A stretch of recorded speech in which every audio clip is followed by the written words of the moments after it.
اللہ رب محمد صلی اللہ علیہ وسلم نحن عباد محمد صلی اللہ علیہ وسلم وعلا ذوی وآلہ ابد الدہور وکرما۔ ساتویں شرط ہے نصاب کا دین سے فارغ ہونا، فری فرام لائبلٹی۔ دین عربی کا لفظ ہے، اردو میں اس کا ترجمہ کریں گے قرض، لیکن اردو زبان میں اور عرف میں اس کا مفہوم بہت محدود ہے۔ میرے خیال میں ہم لوگ قرض سے اتنا ہی سمجھتے ہیں کہ میں کسی سے ادھار کے طور پر، قرضے کے طور پر پیسہ لوں اور بعد میں مجھے اس کا قرضہ لوٹانا ہے۔ لیکن فقہی اصطلاحات میں جب دین کا لفظ استعمال ہوتا ہے تو اس کا مفہوم ذرا وسیع ہوتا ہے۔ غیر کا حق جو آپ کے ذمے واجب ہوا ہے، ضروری ہوا ہے، وہ دین ہے۔ اب اس کی مختلف صورتیں ہو سکتی ہیں۔ آپ نے کوئی چیز خریدی تو جو چیز خریدی ہے اس کی پیمنٹ، اس کا عوض، یہ آپ کے ذمے دین ہے، یہ آپ نے دینا ہے۔ کسی کی چیز ضائع کر دی، یہ بھی اس کا جرمانہ بھرنا، یہ آپ کے ذمے دین ہے۔ حج ادا کرنا ہے، زکوٰۃ دینی ہے، کوئی کفارہ ادا کرنا ہے، قسم توڑی تھی یا کوئی نذر مان لی تھی، اس نذر کو ادا کرنا ہے، تو یہ سب چیزیں آپ پر دین ہیں، آپ کے ذمے واجب ہے۔ تو دین کا مفہوم فقہی اصطلاح میں ذرا وسیع ہے۔ کبھی دین کا مطالبہ بندوں کی طرف سے ہوتا ہے اور کبھی خالصتاً اللہ کی طرف سے ہوتا ہے اور اللہ ہی کے لیے وہ ادا ہوتا ہے، اس میں بندوں کا کوئی عمل دخل، کوئی تعلق نہیں ہوتا۔ مثال کے طور پر حج، قربانی، نذر، کفارہ، صدقہ فطر، یہ وہ دیون ہیں، وہ قرض ہیں کہ جو بندہ صرف اللہ کے لیے ادا کرتا ہے، بندوں کا اس سے کوئی تعلق نہیں۔ لیکن کچھ دیون ایسے ہیں کہ جس میں بندوں کا دخل ہوتا ہے، ان کا مطالبہ اور ان کی اغراض، ان کا فائدہ شامل ہوتا ہے۔ جیسے زکوٰۃ، یہ ہے تو اللہ کے لیے عبادت ہے، لیکن اس میں بندوں کی بھلائی ہے، وہ اس کے حقدار ہیں، مطالبہ کر سکتے ہیں۔ یوں ہی کسی سے آپ نے کوئی چیز لی تو اس کی جو پیمنٹ ہے، زر ثمن ہے، یا کسی سے قرضہ اٹھایا تو قرضہ دینا، یہ آپ کے ذمہ دین ہے، اس کا تعلق بندوں سے ہے۔ کسی کی چیز ضائع کر دی تو اس کا تاوان، جرمانہ، یہ بھی دین ہے۔ تو یہ جو ساتویں شرط ہے، نصاب کا دین سے فارغ ہونا، قرض سے خالی ہونا، یہاں دین یا قرض سے مراد وہ ہے کہ جو بندوں کی طرف سے جس کا مطالبہ کیا جائے۔ آگے صاحب بھائی شریف نے اس کی وضاحت بھی کر دی ہے۔ کیوں؟ اس لیے کہ جو پیسہ، جو مال دین میں غرق ہوگا، قرض میں ڈوبا ہوا ہوگا، وہ سمجھیے حاجت اصلیہ میں استعمال ہو رہا ہے۔ آگے ایک شرط اور بھی آ رہی ہے کہ مالک نصاب، جس کا مال نصاب کی حد تک پہنچ جائے، حاجت اصلیہ سے الگ ہو کر۔ حاجت اصلیہ کا مطلب ہوتا ہے انسانی ضرورتیں جس چیزوں سے پوری ہو سکتی ہیں، یا اتنا مال کہ جس سے انسانی ضرورت پوری ہو سکے، وہ حاجت اصلیہ میں غرق ہے۔ اور جس کا مال حاجت اصلیہ میں، انسانی ضرورتوں میں ڈوبا ہوا ہے کہ وہ اپنی ضرورتیں پورے کرتے کرتے سارا مال خرچ کر بیٹھتا ہے، کچھ بچتا نہیں ہے، تو ایسا شخص فقیر ہے۔ اور زکوٰۃ فقیر پر واجب نہیں ہے، غنی پر واجب ہے۔ یعنی عام انداز میں اور دو لفظوں میں اگر میں یوں بیان کروں، دین از اکول ٹو حاجت اصلیہ، حاجت اصلیہ از اکول ٹو فقیر۔ تو جو مدیون ہے، جس کے مال پر کسی کا قرض ہے، کسی کا حق ہے، اور وہ مال کسی کے قرضے میں ڈوبا ہوا ہے، تو ایسے مال پر زکوٰۃ نہیں ہو سکتی، کیونکہ کسی کے قرضے میں ڈوبے ہونے کی وجہ سے یہ شخص فقیر ہے۔ زکوٰۃ فقیر پر واجب نہیں ہوتی، زکوٰۃ امیر پر، غنی پر واجب ہوتی ہے۔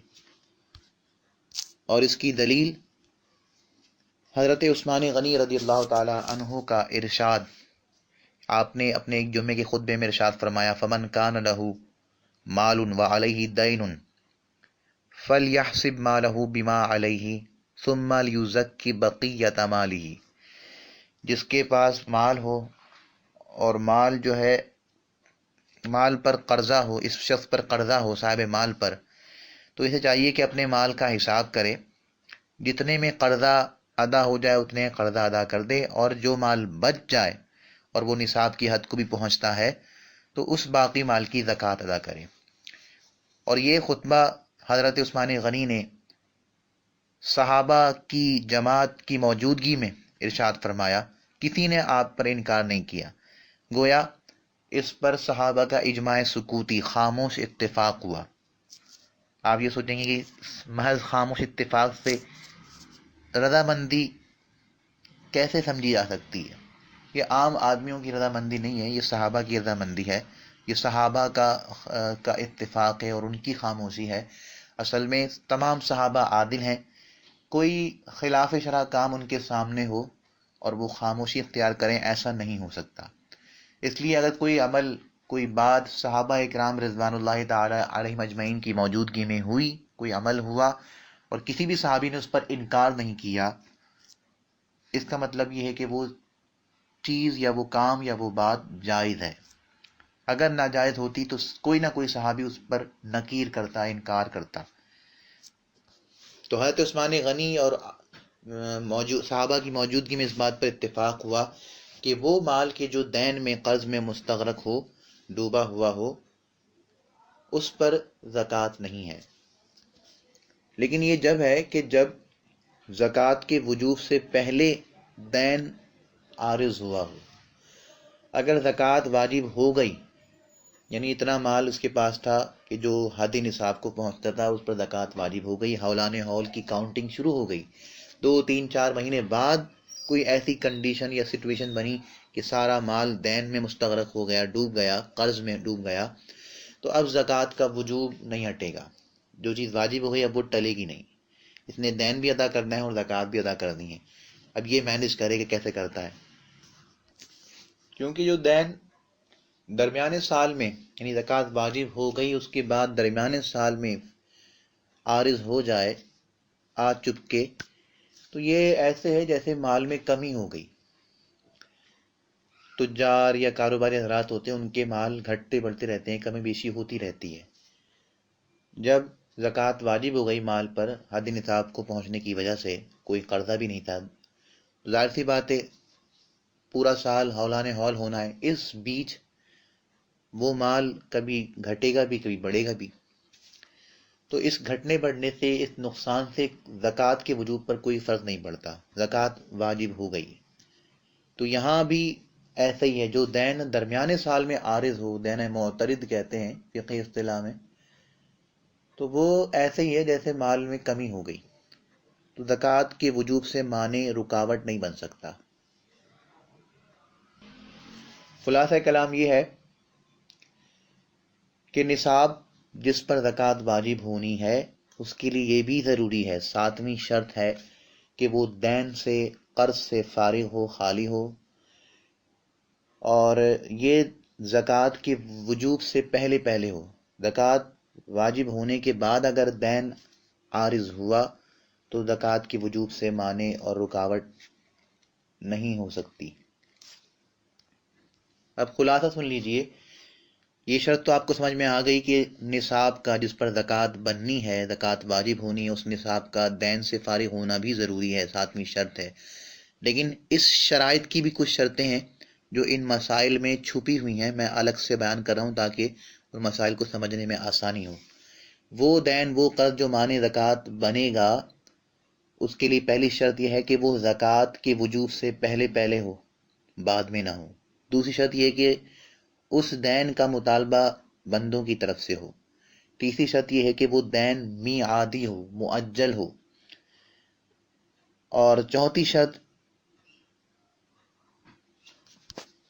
نصاب ایک ہو، یعنی ایک آدمی کے پاس صرف ایک ہی نصاب ہے اور وہ نصاب دین میں مستغرق ہے تو اس پر زکوٰۃ نہیں ہوگی۔ لیکن ایک شخص کے پاس 2 نصاب ہیں یا 3 نصاب ہیں، تو اگر ایک نصاب دین میں مستغرق ہے اور وہ اس سے دین ادا کر دے، قرض ادا کر دے، تو بقیہ تو قرض سے آزاد ہے، خالی ہے۔ اس پر حد نصاب کو اگر وہ پہنچتے ہیں اس نصاب پر زکوٰۃ بنے گی۔ نصاب کا دین سے فارغ ہونے کا مطلب یہ ہے کہ نصاب جب ایک ہی ہو، جو اتنا امیر آدمی ہے کہ اس کے کئی نصاب ہیں، سونے کا نصاب 7.5 تولہ سونا الگ ہے، 52.5 تولہ چاندی الگ ہے، اور اتنی ہی قیمت کرنسی الگ ہے، تو جو اس پہ قرضہ ہے وہ کسی ایک نصاب سے ادا کر دے، جو بقیہ نصاب ہے اس پر تو زکوٰۃ بنتی ہے، اس کی زکوٰۃ اسے ادا کرنی ہوگی۔ یہاں جو مسائل بیان ہو رہے ہیں 7ویں شرط کے تحت، یہ قرض دار کے حوالے سے ہیں، یعنی میں نے کسی سے قرضہ اٹھایا، میں کسی کا مقروض ہوں اور میں نے پھر وہ ادا کرنا ہے، لیکن جس نے مجھے قرضہ دیا جو دائن ہے اس کے مسائل آگے آ رہے ہیں۔ یہاں پہ صرف مقروض کے مسائل ہیں۔ تو پہلا مسئلہ ہے، نصاب کا مالک ہے مگر اس پر دین ہے، قرض ہے، کہ ادا کرنے کے بعد نصاب نہیں رہتی۔ یہ پرانی اردو ہے، تو ہماری اردو کے لحاظ سے تو شاید نصاب نہیں رہتا مذکر ہونا چاہیے، لیکن یا شاید پرانی اردو نہ ہو، صاحب بار شریعت کسی ایسی جگہ کے رہنے والے ہوں کہ جہاں یہ فرق آتا ہو، جیسے ہماری بھی عرف میں بسا اوقات یہ پنجاب وغیرہ کے لوگ ہوتے ہیں یا پشاور کے آتے ہیں تو وہ مذکر کو مؤنث کر دیتے ہیں، تو شاید یہ وجہ ہو، واللہ عالم۔ خیر، ہمارے ہم عرف میں تو نصاب مذکر استعمال ہوتا ہے، تو اس قدر دین ہے کہ ادا کرنے کے بعد نصاب نہیں بچتی، نصاب نہیں رہتی، تو زکوٰۃ واجب نہیں، خواہ وہ دین وہ قرض بندے کا ہو، جیسے قرضہ لیا ہو، یا زر ثمن ہو، یعنی کوئی چیز خریدی اور اس کی پیمنٹ کرنی آپ کے ذمہ واجب ہو گئی ہو، یا کسی چیز کا تاوان جرمانہ ہو، یا اللہ عز و جل کا دین ہو، جیسے زکوٰۃ، خراج۔ مثلا کوئی شخص صرف ایک نصاب کا مالک ہے اور 2 سال گزر گئے، زکوٰۃ نہیں دی ابھی تک، تو صرف پہلے سال کی زکوٰۃ واجب ہے، دوسرے کی نہیں۔ کیوں؟ کیونکہ پہلے سال کی زکوٰۃ اس پر دین ہے، قرض ہے، اس کے نکالنے کے بعد نصاب بچتا ہی نہیں ہے، باقی نہیں رہتا، لہذا دوسرے سال کی زکوٰۃ واجب نہیں ہوگی۔ یوں ہی اگر 3 سال گزر گئے مگر تیسرے میں 1 دن باقی تھا کہ 5 درہم اور مزید حاصل ہوئے، جب بھی پہلے ہی سال کی زکوٰۃ واجب ہے کہ دوسرے اور تیسرے سال میں زکوٰۃ نکالنے کے لیے نصاب باقی نہیں رہتا۔ ہاں، جس دن کے وہ 5 درہم حاصل ہوئے اس دن سے 1 سال تک اگر نصاب باقی بچ جائے تو اب اس سال کے پورے ہونے پر زکوٰۃ واجب ہوگی، کیونکہ اب یہ ایک نیا نصاب ہے، نصاب بچ گیا، پورے سال باقی بھی رہا، تو اس پر زکوٰۃ ہوگی۔ یوں ہی اگر نصاب کا مالک تھا اور سال تمام مطلب سال مکمل ہونے پر زکوٰۃ نہ دی، پھر سارے مال کو ہلاک کر دیا، پھر اور مزید مال حاصل کیا، یہ بھی جو مزید حاصل کیا یہ بقدر نصاب تھا ہے، مگر سال اول کی زکوٰۃ جو اس کے اوپر دین ہے، قرض ہے، اس میں سے نکالیں تو نصاب باقی نہیں رہتی، نصاب نہیں بچتا، تو اس نئے سال کی زکوٰۃ بھی واجب نہیں ہوگی۔ اور اگر اس پہلے مال کو اس نے قصداً ہلاک نہ کیا بلکہ بلا قصد ہلاک ہو گیا، ڈکیتی پڑ گئی، جل گیا، یا کچھ اس طرح کا جس میں اس کا کوئی دخل نہیں تھا، تو اس کی زکوٰۃ جاتی رہی، لہذا اس کی زکوٰۃ دین نہیں، تو اس صورت میں اس نئے سال کی زکوٰۃ واجب ہوگی۔ عالمگیری اور رد المختار کے حوالے سے یہ مسئلہ انہوں نے لکھا ہے، امید کرتا سمجھ میں آ گیا ہوگا۔ خلاصہ عرض کر دوں اس پورے مسئلے کا، ویسے تو میں نے پوری سمجھ لیجیے جو شرائط ضوابط تھے وہ میں نے پہلے عرض کر دی، اگر اس کو ذہن میں رکھا جائے اور اسے سیدھا سیدھا پڑھ لیا جائے تو تمام باتیں واضح ہو جائیں گی، لیکن پھر بھی واضح کر دیتا ہوں۔ نصاب کا مالک ہوا، پہلے سال کی زکوٰۃ نہیں دی، دوسرے کی بھی نہیں دی، تیسرے کی بھی نہیں دی، تو چوتھے سال میں زکوٰۃ دے، اس کے پاس ابھی بھی نصاب ہے، لیکن اتنا نصاب ہے کہ اگر وہ پہلے سال کی نکالتا ہے تو دوسرے تیسرے سال کے لیے کچھ نہیں بچتا، تو صرف پہلے سال کی نکالے گا وہی واجب ہوگی، دوسرے تیسرے سال کی زکوٰۃ اس پر واجب نہیں ہوگی۔ وجہ کیا ہے کہ دوسرے تیسرے سال کا جو نصاب ہے وہ نصاب بچا ہی نہیں، کہ وہ سارا پہلے سال کی زکوٰۃ میں چلا گیا، جب یہ مالک نصاب ہی نہیں رہا تو یہ فقیر ہو گیا، جب فقیر ہو گیا تو اس پر زکوٰۃ نہیں ہوگی۔ اسی طرح پہلے سال کی زکوٰۃ نہیں دی اور یا دینا چاہتا تھا، مال ہلاک ہو گیا، ڈکیتی پڑ گئی، جل گیا، تو اب اس پر زکوٰۃ واجب نہیں رہی، اور یہ زکوٰۃ اس کو پہلے سال کی زکوٰۃ نہیں دینی ہوگی، بلکہ اب دوسرے سال اگر اسے نصاب ملے، نیا نصاب ملے اور اس پر سال گزرے تو دوسرے سال کی دے، یہ زکوٰۃ معاف ہو گئی۔ ہاں اگر اس نے جان بوجھ کے ہلاک کیا، جسے استہلاک کہتے ہیں، تو پھر زکوٰۃ نہیں ٹلے گی۔ جب دوبارہ نصاب حاصل ہو تو پہلے سال کی زکوٰۃ اس پر قرض ہے وہ ادا کرے، اس کے بعد نصاب اگر نہیں بچا تو پھر معافی ہے، لیکن اگر بچ جاتا ہے تو پھر دوسرے سال کی بھی زکوٰۃ دے گا۔ پھر ایک اور مسئلہ اسی شرط پر متفرع جو انہوں نے رد المحتار سے نقل کیا ہے، فرماتے ہیں اگر خود مدیون نہیں، خود قرض دار نہیں، مگر مدیون کا کفیل ہے، کسی قرضے میں ڈوبے ہوئے شخص کا گارنٹیئر ہے، اور کفالت کے گارنٹی کے روپے نکالنے کے بعد نصاب باقی نہیں رہتا یا رہتی، تب بھی زکوٰۃ واجب نہیں۔ پھر اس کو مثال سے واضح کر رہے ہیں، مثلا زید کے پاس 1000 روپے ہیں اور عمر نے کسی سے 1000 قرض لے رکھے ہیں، زید نے اس کی کفالت کا ذمہ لے رکھا ہے کہ بھائی تمہارے پیسے میں ادا کروں گا، تمہیں پریشان ہونے کی ضرورت نہیں، تمہارا قرضہ میں چکاؤں گا، تو زید پر اس صورت میں زکوٰۃ واجب نہیں۔ کیوں کہ زید کے پاس اگرچہ روپے ہیں مگر عمر کے قرض میں مستغرق ہیں، ڈوبے ہوئے ہیں، کہ جو اصل مالک ہے قرضے کا، جس کا پیسہ لوٹانا ہے، جو قرض خواہ ہے، اسے اختیار ہے کہ زید سے مطالبہ کرے، اور روپے نہ ملنے پر اسے یہ اختیار ہے کہ زید کو قید کرا دے۔ حالانکہ قرضہ لیا تھا کس نے؟ عمر نے، اصل جو مالک تھا قرض خواہ اس سے قرضہ اٹھایا ہے عمر نے، لیکن زید نے جو ہے وہ کوئی مہربانی کری کہ بھائی میں تمہارا کفیل ہوں، تمہیں اگر پیسے دینے ہیں تم نہیں دے سکتے تو میں دوں گا۔ تو اب اس صورت میں جو اصل مالک قرض خواہ اسے اختیار ہے کہ وہ زید سے مطالبہ کرے، یہ نہ دے سکے تو اس کو قید کرا دے۔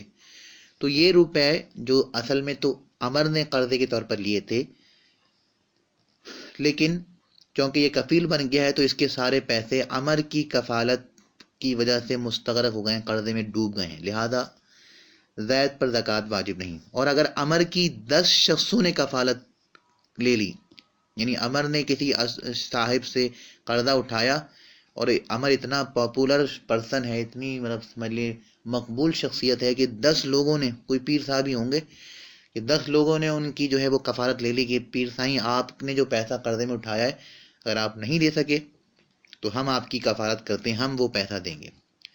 اب سب کے پاس 1000 روپے ہیں، تو ان میں سے کسی پر بھی زکوٰۃ نہیں ہوگی۔ کیوں نہیں ہوگی؟ کہ قرض خواہ کسی سے بھی مطالبہ کر سکتا ہے، اور نہ ملنے پر جسے چاہے جیل کرا سکتا ہے، قید کرا سکتا ہے۔ تو ایک فائدہ میرے خیال میں پیری مریدی کا یہ بھی ہوتا ہے کہ آدمی جو مریدین ہوتے ہیں وہ پیر صاحب کس طرح کام آ جاتے ہیں۔ بہرحال مسئلہ سمجھ میں آ گیا ہوگا، وجہ ظاہر ہے، وجہ صاف ہے کہ جنہوں نے کفالت لی ہے ان کا پیسہ کفالت کی وجہ سے قرضے میں ڈوبا ہوا ہے، اور جب قرضے میں ڈوبا ہوا ہے تو وہ فقیر ہیں، فقیر پر زکوٰۃ نہیں ہوتی۔ ایک اور مسئلہ ہے، جو دین میں عادی ہو، مؤجل ہو، اس کا ایک ٹائم پیریڈ ہو، مذہب صحیح میں، مذہب صحیح سے مراد یہاں پر یہ مت سمجھیے گا، کوئی عام ہمارے جو لسنر ہیں وہ یہ سمجھیں کہ مذہب اسلام کی بات ہو رہی، نہیں۔ جب فقہ کی کتابوں میں جب آتی ہے نا بات مذہب صحیح یا مفتہ بھی قول، اس طرح کی جو اصطلاحات آتی ہیں تو اس سے مراد یہ ہوتی ہے کہ ہمارے ہی فقہا میں، فقہ احناف کے اندر، یعنی امام اعظم ابو حنیفہ ہم ان کے مقلد ہیں، پھر ان کے جو شاگرد تھے وہ بھی مجتہد تھے، امام محمد، امام ابو یوسف، امام ظفر وغیرہ اور دیگر، امام حسن بن زیاد، ان کی مختلف رائے تھیں، ان کے بعد جو ہے ان کی مختلف رائے تھیں۔ کسی نے کہا کہ نہیں اس سلسلے میں مسئلہ ایسے ہوگا، کسی نے کہا نہیں اس سلسلے میں مسئلہ ایسے ہوگا۔ جیسے ہم ابھی زکوٰۃ کے بارے میں بحث کر رہے ہیں تو اس سلسلے میں 2 رائے ہیں۔ بعض نے کہا جو دین ہے چاہے وہ میعادی ہو یا غیر میعادی ہو، دین ہوتا ہے، قرض ہوتا ہے، لہذا جو پیسہ قرض میں ڈوبا ہوا ہے اس پر زکوٰۃ نہیں بنے گی۔ لیکن بعض نے کہا نہیں، جو دین ہے تو قرضے میں ڈوبا ہوا ہے، جو پیسہ دین میں ڈوبا ہوا ہے، لیکن وہ دین میعادی ہے، اس کے ایک ٹائم پیریڈ ہے، اور جو قرض خواہ ہے وہ مطالبہ بھی نہیں کرتا، ایک ٹائم فکس کر دیا ہے کہ ہر ماہ پر یا ہر سال پر اتنے اتنے پیسے ادا کرتے رہو. تو کیا یہ قرضہ، یہ دین بھی مانے زکوٰۃ، مانے وجوب زکوٰۃ ہوگا یا نہیں ہوگا؟ اس میں اختلاف تھا، بعض نے کہا یہ ہوگا، بعض نے کہا نہیں ہوگا. تو مذہب صحیح، جو صحیح رائے ہے وہ یہ ہے کہ وجوب زکوٰۃ کا معنی نہیں ہوگا.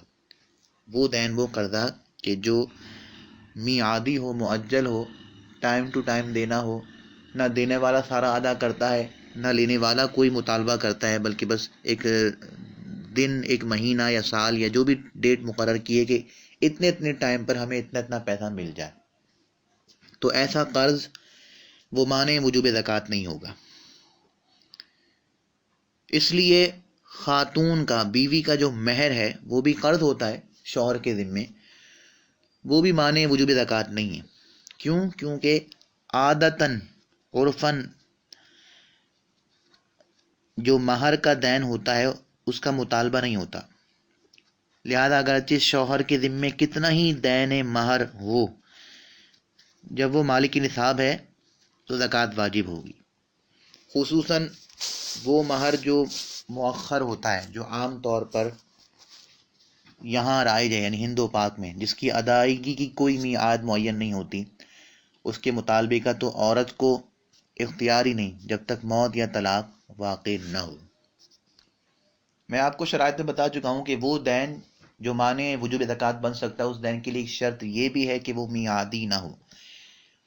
یعنی دائن اور مدیون، قرض خواہ اور قرض دار کے درمیان ایک معاہدہ نہ ہو، یعنی معاہدہ کر لیا جائے کہ اتنے اتنے ماہ پر اتنے اتنے وقفے سے تمہیں اتنے پیسے دینے.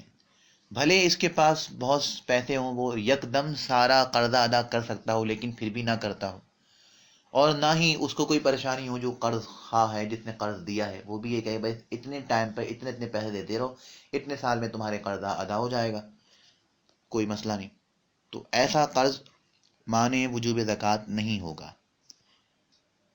یوں ہی خواتین کا جو مہر ہوتا ہے یہ بھی شوہر کے ذمہ دین ہے، لیکن عادتاً ہمارے ہند و پاک کے اندر خاتون مہر کا مطالبہ نہیں کرتی، بلکہ جو مہر، ایک ہوتا ہے مہر معجل عین سے، اور ایک ہوتا ہے مہر مؤجل جو بوقت موت یا طلاق دینا ہوتا ہے. اس کی کوئی ادائیگی کی ڈیٹ معین بھی نہیں ہوتی، جب طلاق دے گا شوہر تو دے گا، یا مر رہا ہوگا، مرض موت میں ہوگا اور وہ مطالبہ کرے تو دے دے گا. اور اگر معجل ہو عین سے تو عرف یہی ہے کہ عورتیں مطالبہ نہیں کرتی، بلکہ اکثر دیکھا جاتا ہے کہ لوگ معاف کرا لیتے ہیں، یا معاف نہ کرائیں تب بھی عورتیں نہیں مانگتی. ان کا جو نفقہ ہے، نان و نفقہ ہے، ان کا خرچہ ہے، وہ اگر آپ انہیں دے رہے ہیں تو ان کا تو ذہن بھی نہیں جاتا کہ ہمارا کوئی مہر ہے اور ہمیں ان سے مہینے مہینے یا 6 مہینے یا سال پر لینا ہے. تو عرف و عادت میں جب سلسلہ اس طرح ہے کہ عورتیں اپنے شوہر سے اپنے مہر کا مطالبہ نہیں کرتی ہیں، تو پھر شوہر کے پاس اگر اتنا پیسہ ہے، اتنا نصاب ہے کہ جس پر زکوٰۃ بنتی ہے، اور ایک طرف اس کا مہر بھی ہے، جیسے کہ لوگ آج بڑی رقمیں رکھوا لیتے ہیں، 50 لاکھ مہر، 10 لاکھ مہر، 2 لاکھ مہر، یا کہیں کہیں کروڑوں بھی رکھواتے ہوں گے. تو مہر بھی دین ہے، لیکن کیونکہ اس کا مطالبہ نہیں ہوتا، اس لیے یہ معنی وجوب زکوٰۃ نہیں ہوگا. شوہر اگر مالک نصاب ہو گیا تو مہر کی وجہ سے وہ زکوٰۃ کی وجوب سے نہیں بچ سکتا، زکوٰۃ اس کے مال پر واجب ہو جائے گی. لیکن کیونکہ یہاں پر لکھا ہے صاحب بار شریعت نے، نہ صرف صاحب بار شریعت نے، رد المحتار یا عالمگیری یا دیگر کتب میں بھی یہی لفظ اضافہ کیا گیا کہ عادتاً ایسا ہوتا ہے، یعنی ان کے عرف میں بھی ایسا ہی ہوتا ہوگا، عادتاً ایسا ہوتا ہے. تو اس کا مطلب یہ کہ یہ مسئلہ عرف و عادت کے ارد گرد گھوم رہا ہے. اگر کسی زمانے میں یا کہیں آج بھی کسی جگہ عرف چینج ہو جائے، یعنی عورتیں ایسے ہی اپنے مہر کا مطالبہ کرنے لگیں جس طرح کوئی قرض خواہ، ادھار دینے والا اپنی ادھار دی ہوئی چیز کا مطالبہ کرتا ہے یا قرضے کا مطالبہ کرتا ہے، اگر عورتیں بھی ایسے مطالبہ کرنے لگ جائیں تو پھر یہاں مسئلہ بدل جائے گا. کیونکہ یہاں پر لکھا ہے عادتاً ایسا ہوتا ہے، تو یعنی یہ مسئلہ عرف و عادت کے ارد گرد گھوم رہا ہے. جیسے ہی عرف و عادت چینج ہوگا مسئلہ بھی چینج ہو جائے گا. اور پھر عورتیں اگر اس طرح قرض خواہ کی طرح رویہ اختیار کر جائیں تو پھر زکوٰۃ کے وجوب سے یہ مہر بھی جو ہے معنی بنے گا. لیکن چونکہ آج کل عموماً ایسا نہیں ہوتا ہے، تو فی الحال مسئلہ یہ ہے جو یہاں پر صاحب بار شریعت نے نقل کیا ہے. آگے مسئلہ لکھا ہے عورت کا نفقہ شوہر پر دین نہیں. مہر دین ہے لیکن جو نفقہ ہے، خرچہ ہے، وہ دین نہیں. ایک صورت ہے دین ہونے کی کہ قاضی حکم دے دے. وہی بتا رہے ہیں کہ عورت کا نفقہ شوہر پر دین نہیں قرار دیا جائے گا جب تک قاضی نے حکم نہ دیا ہو، چیف جسٹس نے کورٹ کا فیصلہ نہ ہو، یا دونوں نے باہم کسی مقدار پر تصفیہ نہ کر لیا، معاہدہ نہ کر لیا.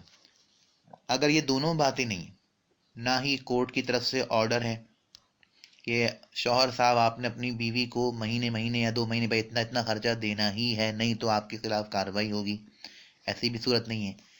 نہ ہی ان دونوں کا آپس میں کوئی ایگریمنٹ ہے کہ خاتون نے جو ہے وہ مطلب معاہدہ کر لیا ہے کہ آپ نے مجھے مہینے اتنا دینا ہی ہے، لازمی دینا ہے، نہیں تو میں آپ پر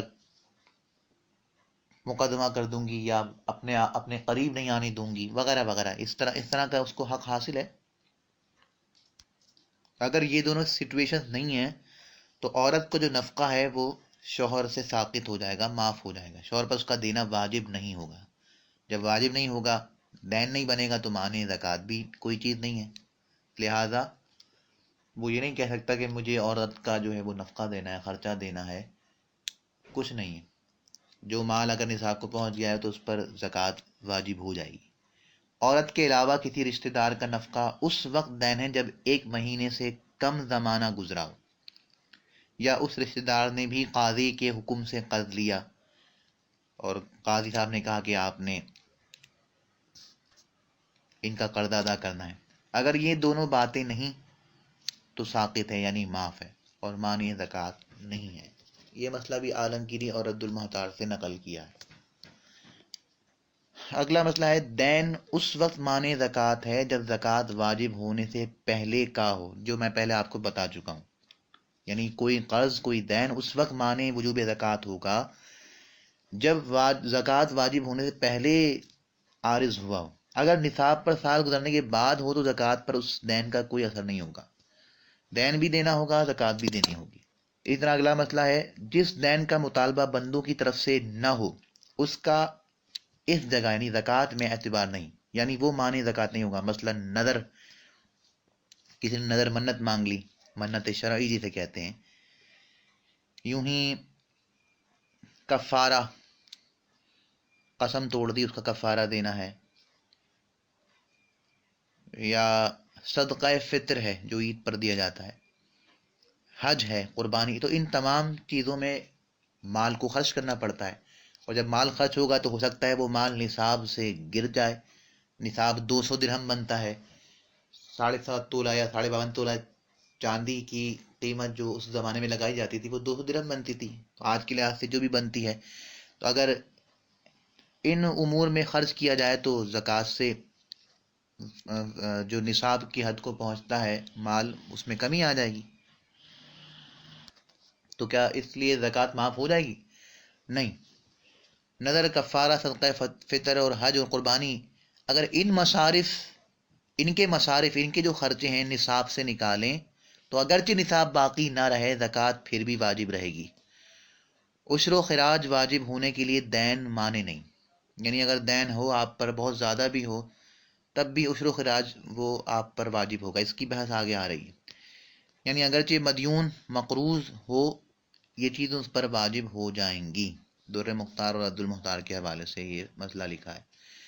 اسی طرح جو دین اثنائے سال یعنی درمیانے سال میں عارض ہوا، یعنی شروع سال میں مدیون نہ تھا، پھر مدیون ہو گیا، پھر سال تمام پر یعنی سال مکمل ہونے پر علاوہ دین کے نصاب کا مالک ہو گیا تو زکوٰۃ واجب ہو گئی. اس کی صورت یہ ہے، یعنی جو مسئلہ انہوں نے بنایا اسی کی صورت بیان کر رہے ہیں. اس کی صورت یہ ہے کہ فرض کرو قرض خواہ نے قرض معاف کر دیا، تو اب چونکہ اس کے ذمے دین نہ رہا، جو مقروض تھا اس کے ذمے دین نہ رہا اور سال بھی پورا ہو چکا ہے، لہذا واجب ہے کہ ابھی زکوٰۃ دے، یہ نہیں کہ اب وہ انتظار کرے کہ اب سے 1 سال گزرے گا پھر میں زکوٰۃ دوں گا، نہیں، ابھی دے۔ اور اگر شروع سال سے مدیون تھا، سال تمام پر معاف ہوا، تو اب واجب نہیں، بلکہ اب سال گزرے، اگلے سال مکمل ہو، پھر زکوٰۃ واجب ہوگی۔ اور آسان کر کے بیان کر دیتا ہوں، میں نے کسی سے قرضہ لیا، اب میں مقروض شروع سال سے ہوں گا یا پھر نہیں ہوں گا۔ اگر میں شروع سال سے مقروض تھا، ہر ایک کا سال الگ الگ ماہ میں شروع ہو سکتا ہے، یعنی جس وقت اس کو نصاب حاصل ہوا اور مالی کی نصاب ہوا تب سے اس کا سال شروع ہو جائے گا، کسی کا محرم سے، کسی کا سفر سے۔ تو اگر شروع سال سے میں مقروض نہیں تھا، درمیانے سال میں میں کسی کا قرض دار ہو گیا، پھر سال مکمل ہونے پر اس نے مجھے معاف بھی کر دیا، تو اب میں زکوٰۃ دوں گا، اگر الگ سے سال کاؤنٹ نہیں کروں گا۔ لیکن اگر میں نے جس شخص سے قرض لیا، جس کا میں مقروض ہوا، شروع سال سے ہی مقروض تھا اور پورا سال اسی طرح گزرا، پھر سال کے آخر پہ اس نے مجھے معاف کر دیا، تو اب میں سال کے تمام پر ہونے پر مکمل میں زکوٰۃ نہیں دوں گا، بلکہ اگلا سال کا انتظار کروں گا، ہولان ہول ہوگا پھر زکوٰۃ دوں گا۔ البتہ ابھی بھی اگر دے دوں تو ادا ہو جائے گی، لیکن وجوب نہیں ہوگا۔